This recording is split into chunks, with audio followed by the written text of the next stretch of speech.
conscious as the crowd advanced on the Capitol. Mr. Quickstead was a few yards away from Officer Edwards, taking footage of the Proud Boys as part of his work on a documentary film. Most of his footage has never been shown publicly before we shared it this evening. Officer Edwards, I'd like to start by asking if you could tell us why you believe it's important for you to share your story this evening with the committee and the American public.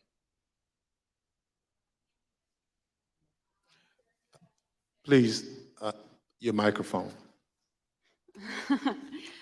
Well, thank you, Mr. Chairman. I really appreciate it, and thank you to the committee for having me here to testify. I was called a lot of things on January 6, 2021 and the days thereafter. I was called Nancy Pelosi's dog, called incompetent, called a hero, and a villain. I was called a traitor to my country, my oath, and my Constitution. In actuality, I was none of those things. I was an American, standing face to face with other Americans, asking myself how many times, many times, how we had gotten here. I had been called names before, but never had my patriotism or duty been called into question. I, who got up every day, no matter how early the hour or how late I got in the night before, to put on my uniform and to protect America's symbol of democracy. I, who spent countless hours in the baking sun and freezing snow to make sure that America's elected officials were able to do their job. I, whose literal blood, sweat, and tears were shed that day defending the building that I spent countless holidays and weekends working in. I am the proud granddaughter of a Marine that fought in the Battle of the Chosin Reservoir in the Korean War. I think of my papa often in these days, how he was so young and thrown into a battle he never saw coming and answered the call at a great personal cost. How he lived the rest of his days with bullets and shrapnel in his legs, but never once complained about his sacrifice. I would like to think that he would be proud of me, proud of his granddaughter that stood her ground that day and continued fighting, even though she was wounded, like he did many years ago. I am my grandfather's granddaughter, proud to put on a uniform and serve my country. They dared to question my honor. They dared to question my loyalty. And they dared to question my duty. I'm a proud American, and I will gladly sacrifice everything to make sure that the America my grandfather defended is here for many years to come. Thank you. Officer Edwards, your story and your service is important, and I thank you for being here tonight. Ms. Quickstead, I also like to ask you to introduce yourself. Can you tell us how you found yourself in Washington, D.C. on January 6th, 2021? Good evening, Chair and Madam Vice Chair. Thank you for the introduction. As stated in the winter of 2020, I was working on a documentary. As part of that documentary, I filmed several rallies in Washington, D.C. on December the 11th and December the 12th. And I learned there would be a rally on the Mall on January 6th. So my three colleagues and I came down to document the rally. According to the permit of the event, there was going to be a rally at the Ellipse. We arrived at the Mall and observed a large contingent of Proud Boys marching towards the Capitol.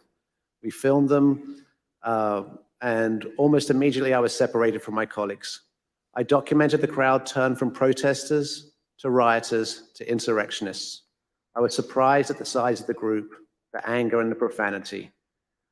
And for anyone who didn't understand how violent that event was, I saw it, I documented it, and I experienced it. I heard incredibly aggressive chanting, and I subsequently shared that footage with the authorities. I'm here today pursuant to a House subpoena. Thank you so much. Thank you, Mr. Quickstead. The Select Committee has conducted extensive investigative work to understand what led the Proud Boys and other rioters to the Capitol on January 6th. We've obtained substantial evidence showing that the president's December 19th tweet calling his followers to Washington, D.C. on January 6th energized individuals from the Proud Boys and other extremist groups. I'd like to play a brief video highlighting some of this evidence.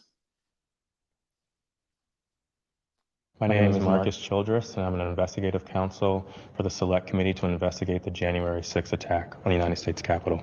What do you want to call them? Give me a name. Give me a White name. Go ahead. supremacists and Who would white you like me to condemn? White supremacists and right Proud militia. Boys, stand back and stand by. After he made this comment, Enrique Tarrio, then chairman of the Proud Boys, said on Parler, "Standing by, sir." During our investigation, we learned that this comment during the presidential debate actually led to an increase in membership from the Proud Boys. Would you say that Proud Boys members increased after the stand back, stand by comment? Exponentially. I'd say tripled probably, with the potential for a lot more eventually. And did you ever sell any stand back and stand by merchandise? One of the vendors on my page actually beat me to it, but I wish I would have made a stand back, stand by shirt. On December 19th, President Trump tweeted about the January 6th rally and told attendees, "Be there, we'll be wild." Many of the witnesses that we interviewed were inspired by the president's call and came to DC for January 6th. But the extremists, they took it a step further. They viewed this tweet as a call to arms.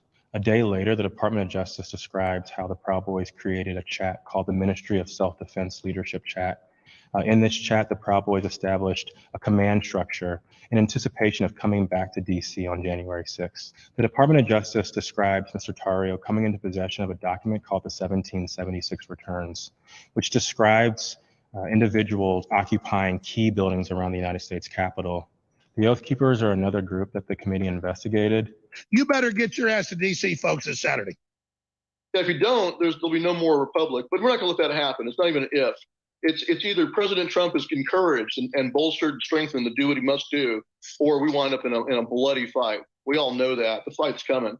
The Oath Keepers began planning to block the peaceful transfer of power shortly after the November 3rd election. And according to the Department of Justice, Stuart Rhodes, the Oath Keepers leader, said to his followers that we were not going to get through this without a civil war. In response to the December 19th, 2020 tweet by President Trump, the Oath Keepers focused on January 6th in Washington, D.C. In response to the tweet, one member, the president of the Florida chapter, put on social media, "The president called us to the Capitol. He wants us to make it wild." The goal was for the Oath Keepers to be called to duty so that they could keep the president in power, although President Trump had just lost the election. The committee learned that the Oath Keepers set up quick reaction forces outside of the city in Virginia where they stored arms. The goal of these quick reaction forces was to be on standby just in case President Trump invoked the Insurrection Act. Did the Oath Keepers ever provide weapons to members? I'm going to decline to answer that and put them at grounds for due process grounds. In footage obtained by the committee, we learned that on the night of January 5th, Enrique Tarrio and Stuart Rhodes met in a parking garage in Washington, D.C. There's mutual respect there. I think we're fighting the same fight, and I think that's what's important. The committee learned that the Oath Keepers went into the Capitol through the east doors in two stack formations. The DOJ alleges that one of the stacks went into the Capitol looking for Speaker Pelosi, although they never found her. As the attack was unfolding, Mr. Tarrio took credit. In documents obtained by the Department of Justice, Mr. Tarrio said in an encrypted chat, "Make no mistake, and we did this." Later on that evening, Mr. Tarrio even posted a video which seemed to resemble him in front of the Capitol with a black cape. And the title of the video was Premonition. The evidence developed by the Select Committee and the Department of Justice highlights how each group participated on the attack on the Capitol on January 6th. In fact, the investigation revealed that it was individuals associated with the Proud Boys who instigated the initial breach at the Peace Circle at 12:53 p.m.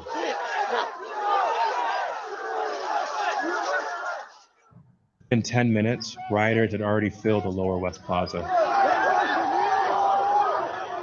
By 2 o'clock, rioters had reached the doors on the west and the east plazas. And by 2:13, rioters had actually broken through the Senate wing door and gotten into the Capitol building. A series of breaches followed. At 2:25 p.m., rioters breached the east side doors to the rotunda.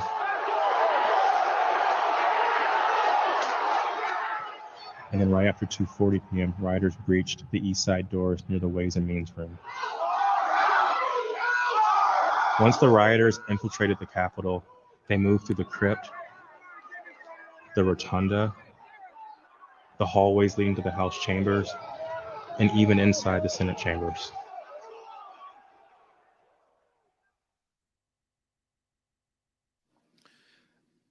Individuals associated with two violent extremist groups have been charged with seditious conspiracy in connection with the January 6th attack. One is the Oath Keepers. They are a group of armed anti-government extremists. The other group is the Proud Boys. They promote white supremacist beliefs and have engaged in violence with people they view as their political enemies. Members of both groups have already pled guilty to crimes associated with the January 6th attack. Mr. Quested, as part of the documentary you've been filming, you gained access to the Proud Boys and their leader, Enrique Tarrio. Your crew filmed them in Washington, D.C. on the evening of January 5th and then on January 6th. On January 5th, the night before the attack, you were with the head of the Proud Boys, Mr. Tarrio, in Washington, D.C. What happened? We picked up Mr. Tarrio from jail. He'd been arrested for carrying some magazines, some extra capacity magazines, and he took responsibility for the burning of the Black Lives Matter flag that was stolen from the church on December the 12th. We were attempting to get an interview with Mr. Tarrio. We had no idea of any of the events that were going to subsequently happen. We drove him to pick up his bags from the property department of the police, which is just south of the mall. We picked up his bags and went to get some other bags from the Phoenix Hotel, where we encountered Mr. Stuart Rhodes from the Oath Keepers. By the time I'd gone to park the car, my colleague was saying, who'd got into the car with Mr. Tarrio, that they had moved to a location around the corner, the parking garage of the Hall of Legends, I believe. And so we quickly drove over there. We drove down into the parking garage and filmed the scene of Mr. Tarrio and Mr. Rhodes and certain other individuals in that garage. We then continued to follow Mr. Tarrio. There was some discussion about where he was going to go. He ended up going towards a hotel in Baltimore, and we conducted an interview with him in the hotel room. And then we returned to DC for that night. And what was interesting that night actually was that was the first indication that DC was much more busy than it had been any other time we'd been here, because we couldn't get into the hotels we wanted to, and we ended up at a hotel that was not as satisfactory as we would have hoped. Thank you. So what you're saying is you filmed the meeting between Mr. Tarrio and Oath Keepers leader Stuart Rhodes, right? Indeed. You couldn't hear what was said, but according to the Justice Department indictment of Mr. Tarrio, a participant referenced the Capitol. Now, on the morning of January 6th, you learned the Proud Boys would gather near the rally scheduled to take place near the White House. What time did you meet up with the Proud Boys, and what was happening when they met? We met up with the Proud Boys somewhere around 10:30 a.m. and they were starting to walk down the mall easterly direction towards the Capitol. There was a large contingent, more than I had expected. And I was confused to a certain extent why we were walking away from the president's speech, because that's what I felt we were there to cover. So at 10:30 a.m., that's early in the day. That's even before President Trump had started speaking. Am I correct? Yes, sir. So how many Proud Boys would you estimate were marching together to the Capitol? A couple of hundred, potentially. Yeah, I'd say a couple of hundred Proud Boys were marching towards the Capitol at that point. At the time, was the area heavily guarded? No, that was, I remember we walked we walked down the mall, we walked to the right of the reflecting pool, and then north along the road that leads to the Peace Circle. And as we were walking past the Peace Circle, I framed the Proud Boys to the right of my shot with the Capitol behind, and we see one sole police officer at the barriers, which subsequently breached. We then walk up and past a tactical unit preparing, and you see that in the film where the man questions their duty and their honor, and you see maybe a dozen Capitol Police putting on their riot gear. So how would you describe the atmosphere at that time? The atmosphere it seemed to be much darker. I make efforts to create a familiarity between myself and my subjects to make them feel comfortable. And the atmosphere was much darker at this day than had been in these other days. And there was also a contingent of Proud Boys that I hadn't met before from Arizona who appeared to wear these orange hats and had orange armbands. So when the Proud Boys went back down the hill to the Peace Circle, did a larger crowd start together? Well, no, first of all, we went round to the back and down the steps, and we took some photographs on the east side of the Capitol, and then we went for lunch. We went for tacos. So, Mr. Questa, you're a journalist, so you're careful to stick to things that you have observed. But what you've told us is highly relevant. Let me highlight a few key facts that you and others have provided the committee. First, there was a large group of Proud Boys present at the Capitol. We know that from multiple sources. You now estimate that there were around 250 to 300 individuals that you've testified. They weren't there for President Trump's speech. We know this because they left that area to march toward the Capitol before the speech began. They walked around the Capitol that morning. I'm concerned this allowed them to see what defenses were in place and where weaknesses might be. And they decided to launch their attack at the Peace Circle, which is the front door of the Capitol complex. It's the first security perimeter that those marching from the ellipse would have to come to as they moved toward the Capitol. The Peace Circle walkway was always where the thousands of angry Trump supporters would arrive after President Trump sent them from the ellipse. The Proud Boys timed their attack to the moments before the start of the joint session in the Capitol, which is also where President Trump directed the angry mob, quote, "We fight like hell," end quote. He told them before sending them down Pennsylvania Avenue, right to where the Proud Boys gathered and where you were filming. Now, a central question is whether the attack on the Capitol was coordinated and planned. What you witnessed is what a coordinated and planned effort would look like. It was the culmination of a months-long effort spearheaded by President Trump. Ms. Quested, thank you for your eyewitness account of the lead up to the breach of the peace circle.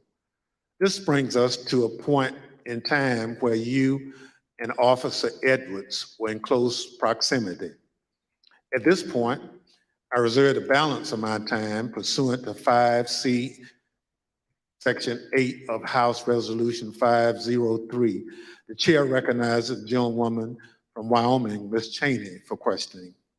Thank you very much, Mr. Chairman. Officer Edwards, I want to start by thanking you for your service and thank you for your courage. Thank you for being here this evening. I know that it's not easy to relive what happened for you and for the officers behind you and for the family members of officers in the audience this evening. But it's really important for the country to have a full accounting and understand what happened. I want to start, Officer Edwards, with a short clip that shows the horrible moment when you were injured as the peace circle was breached.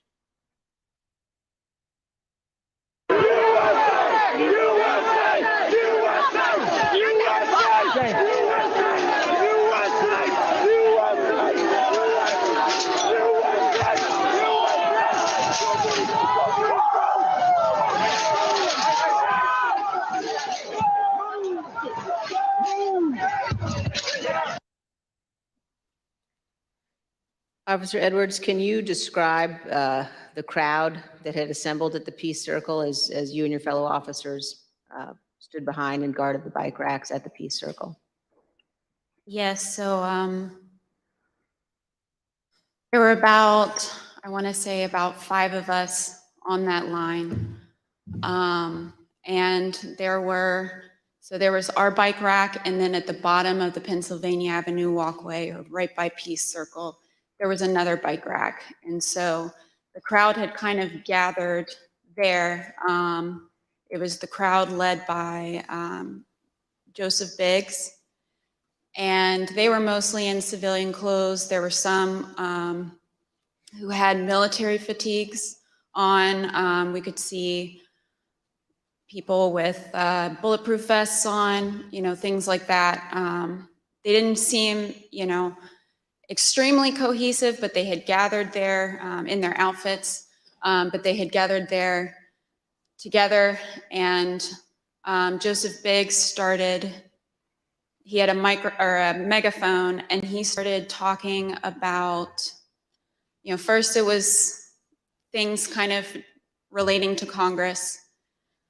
And then the tables started turning once the, what is now the Arizona group is what you said, the crowd with orange hats, they came up chanting F-U-C-K, Antifa, and they joined that group. And once they joined that group, Joseph Biggs' rhetoric turned to the Capitol Police. He started asking us questions like, you didn't miss a paycheck during the pandemic, mentioning stuff about our pay scale was mentioned,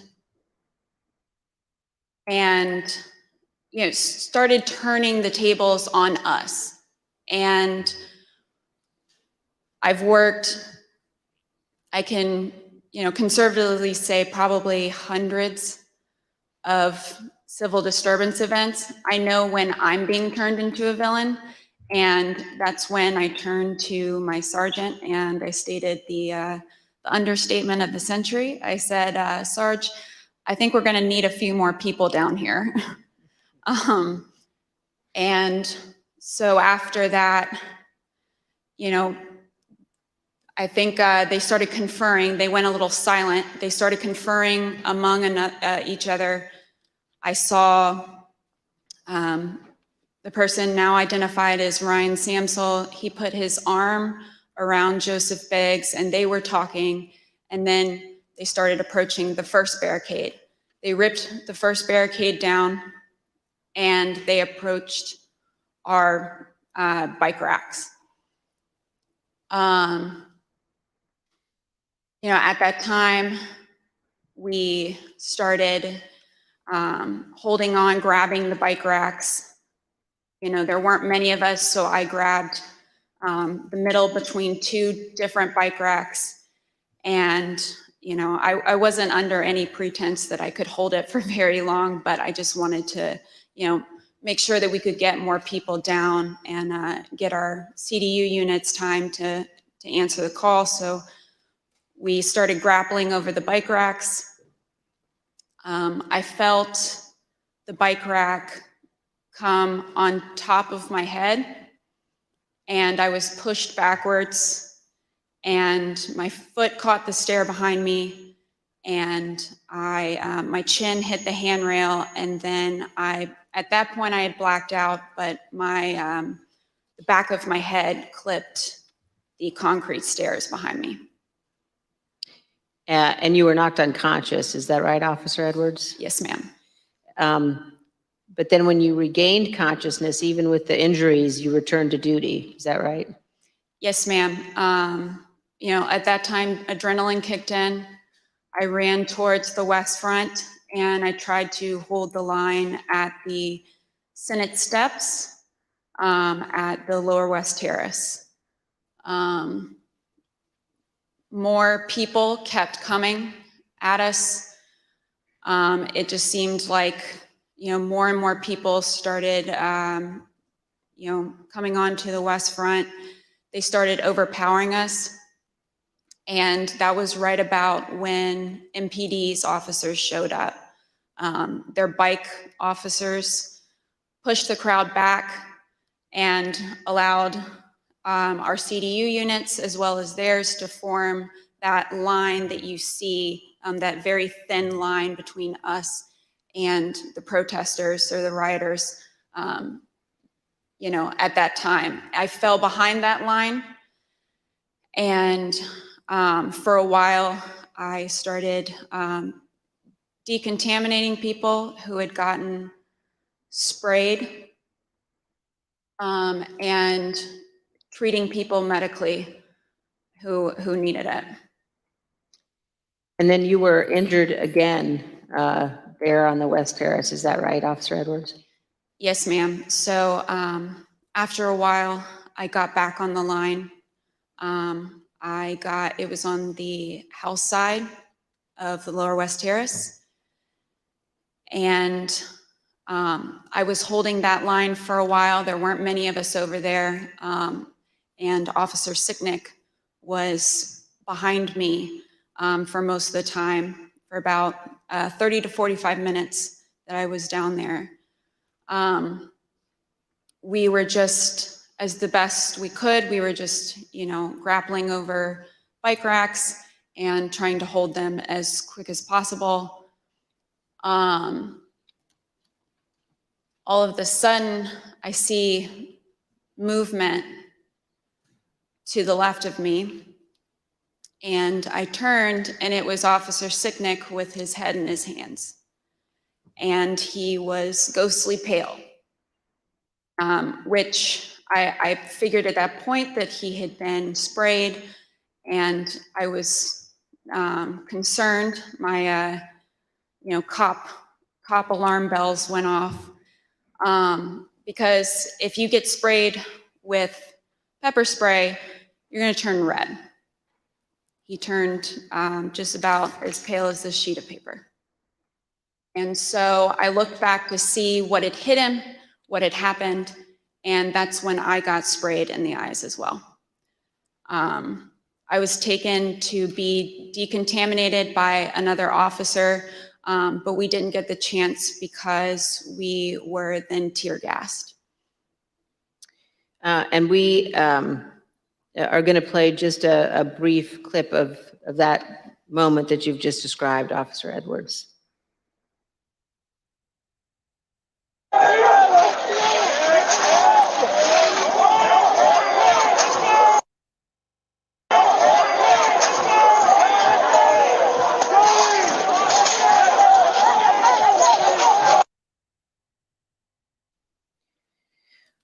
All Officer Edwards, I just want to thank you for being here. And I know, again, how difficult it is. I know the family of Officer Sicknick as well, who's here tonight. And one of the things one of the Capitol Police officers said to me recently was to ask me whether or not, as members of Congress, all of us understood that on that day, on January 6th, when we were evacuated from the chamber, were led to a safe, undisclosed location, whether we knew that so many of you had rushed out of the building and into the fight. And I can assure you that we do know that, and that we understand how important your service is. Thank you for your continued work with our committee and the interviews, and thank you very much for both of you for being here this evening. Mr. Chairman, I yield back. Thank you very much. Ms. Edwards, can you give us one memory of that awful day that stands out most vividly in your mind? I can. That time when I talked about falling behind MPD's line, I remember because I had been kind of shielded away because I was holding those stairs. So I wasn't able to really see what was going on over here. When I fell behind that line and I saw, I can just remember my breath catching in my throat because what I saw was just a war scene. It was something like I'd seen out of the movies. I couldn't believe my eyes. There were officers on the ground, you know, they were bleeding, they were throwing up, they were, you know, they had, I mean, I saw friends with blood all over their faces. I was slipping in people's blood. You know, I was catching people as they fell. It was carnage. It was chaos. I can't even describe what I saw. Never in my wildest dreams did I think that as a police officer, as a law enforcement officer, I would find myself in the middle of a battle. You know, I'm trained to detain, you know, a couple of subjects and handle a crowd, but I'm not combat trained. And that day, it was just hours of hand-to-hand combat, hours of dealing with things that were way beyond any law enforcement officer has ever trained for. And I just remember that moment of stepping behind the line and just seeing the absolute war zone that the West Front had become.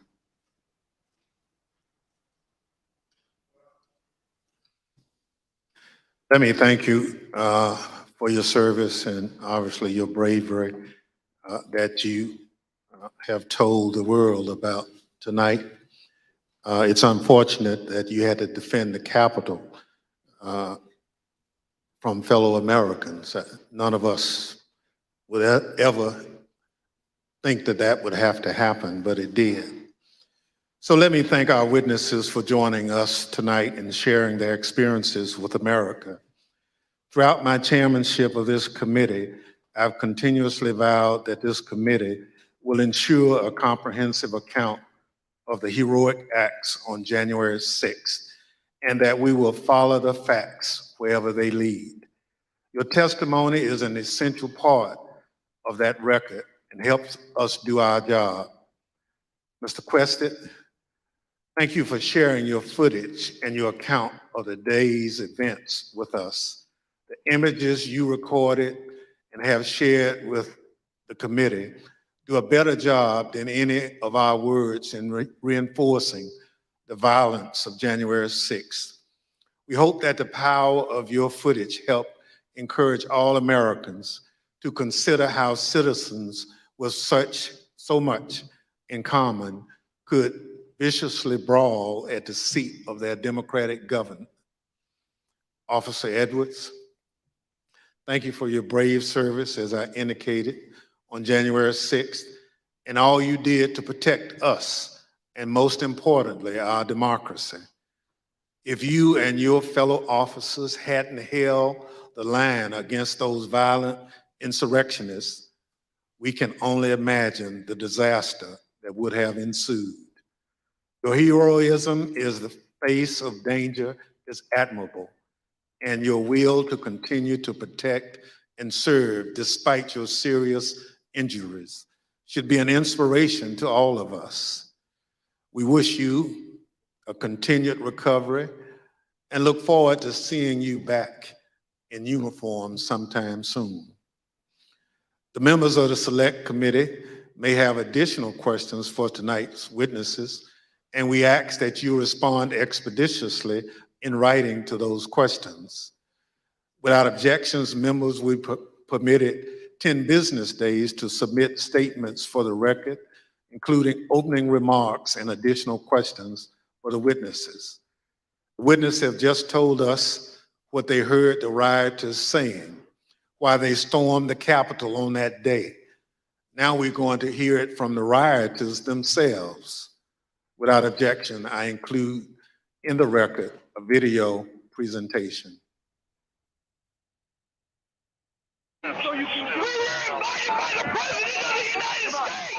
What really made me want to come was the fact that, I had supported Trump all that time.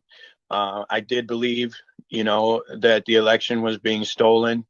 And Trump asked us to come. He personally asked for us to come to DC that day. And I thought, for everything he's done for us, if this is the only thing he's going to ask of me, I'll do it. We're going to walk down to the Capitol. Did you recall President Trump mentioning going to the Capitol during his speech? Oh, yeah. So that's one of my disappointments. He said he was going to go and go with us, that he was going to be there. I know why I was there, and that's because he called me there and he laid out what is happening in our government. He laid it out. But I remember Donald Trump telling people to be there, right? I mean, to support. So you mentioned that the president asked you. Do you remember a specific message? Basically, yeah, he asked for us to come to DC, that big things are going to happen. What got me interested, he said, I have something very important to say on January 6th or something like that, is what got me interested to be there. Trump has only asked me for two things. He asked me for my vote, and he asked me to come on January 6th. When the committee reconvenes next week, we're going to examine the lies that convinced those men and others to storm the Capitol, to try to stop the transfer of power. We're going to take a close look at the first part of Trump's attack on the rule of law, when he hit the fuse that ultimately resulted in the violence of January 6th. Without objection, and with that, the committee stands adjourned. Mayor. And with that, Chairman Benny Thompson wraps up this first night of public hearings of the January 6th committee with some absolutely jaw-dropping. All right, and that was night one of the hearings. Again, there will be more hearings next week. In that second section, we heard from two witnesses, Caroline Edwards, who was a Capitol Police officer. One quote that she said that I think is going to stick with a lot of people is, she said, "I remember my breath catching in my throat because what I saw was just a war scene. I couldn't believe my eyes. There were officers on the ground bleeding and throwing up. I was slipping in people's blood. It was carnage. It was chaos." The other witness was a photographer who was with the Proud Boys, Nick Quested. I don't know why the Proud Boys decided it would be a good idea to have someone take photos of them committing crimes, but they did. Charlie, let's get your reaction to that last part of the hearings. Charlie has unfortunately gone to the bathroom. He will be joining us again shortly. Okay. Let's get one of your guys' reactions then. I'm in shock about everything that officer said. It is terrible what happened, and I don't think until now I realized just how violent it was. I knew that it was terrible. I knew that people were shouting hang Pence and all that stuff. I didn't fully, and I knew that the tear gas and the pepper spray and all that was going on, but I don't think I fully realized it Yeah. until now.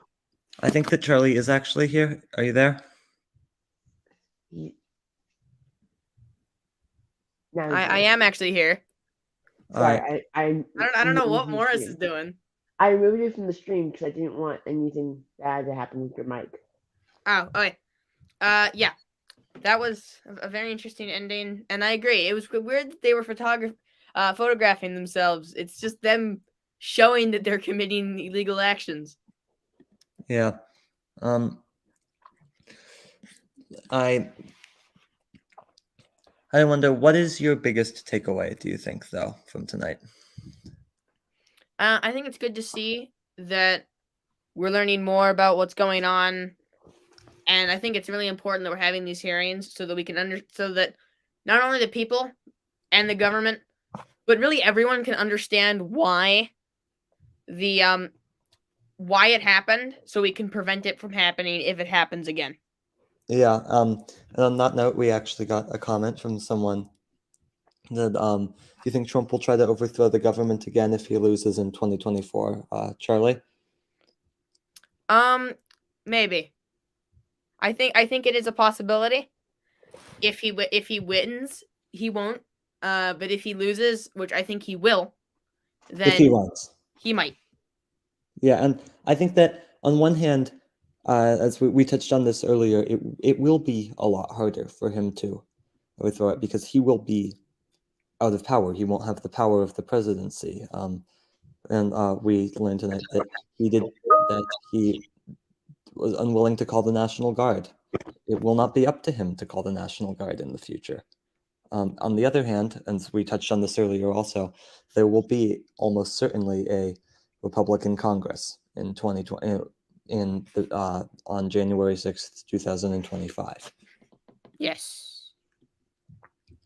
I mean, I wouldn't expect that if it happens, it would happen on the same day again. Yeah, it would.